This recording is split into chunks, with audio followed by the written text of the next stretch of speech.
என்ன மசாலாவே இல்ல? காலிஃப்ளவரை அப்படியே எண்ணெயில போட்டு பொரிச்சு எடுத்தியா? மசாலாலாம் போட்டு தான் பொரிச்சேன். பார்க்கவே நல்லா இல்ல.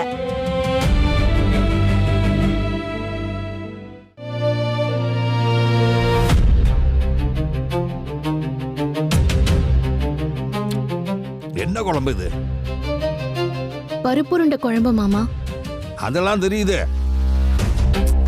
உப்பு இல்ல, உரப்பு இல்ல, புளிப்பு இல்ல, சப்புல இருக்கு. இருங்க, நான் பாக்குறேன்.